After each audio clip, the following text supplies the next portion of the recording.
Sina Ikoy at Bumbom, gumagawa sila ng kulungan ng hindi ito matagal ng 10 bilyong taon. Sila ay gumagawa ng kulungan at binabayaran sila ng 300 milyong piso sa loob ng isang araw. Kumikita sila ng pera na himigit kumulang ng hindi mabilang. Nagmula ang dalawang kalalakihan ito dahil sa pagkikipagtalik ng kanilang mga magulang.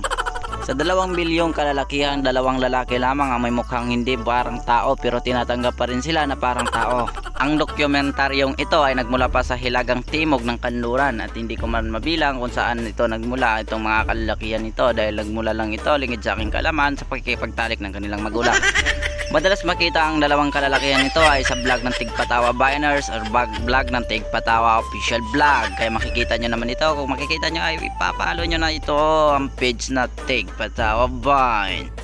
Ang isang kalalaki na sinusundan ng ating kamera ay madalas umiihi dahil tinatamad siyang gumawa ng kanyang trabaho. Kaya ang isa na muna ang gumagawa ng trabaho niya. Kaya isa ay naglulo pa. Ang lalaking makikita natin sa kamera ay alam nyo ba ay may sakit siyang otogkulosis. Kaya sumasayaw muna siya dahil para mayugyug yung itlog niya.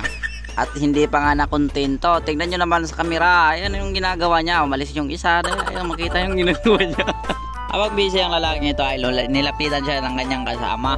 At ang ginagawa ng kanyang kasama ay pagtitripan lang kung anong makikita niya. At ayun nga ay lumipas ang 3 bilyong minuto. Pinagtitripan na nga niya ang manok na ito ay di umano'y nanahimik lang sana. Jessica Soho, puntahan mo na si Ikoy kung ano nga ba ang problema niya. At ayon nga sa interview ng kanyang kasama ay sabi niya nga ang simptomas ni Ikoy ay malala na dahil taytok na ito kung tawagin tayo na sumaka sa utok. At dito na nga nagtatapos ang ating mahalagang kwento at sana ay may natutunan kayo. Tarantado.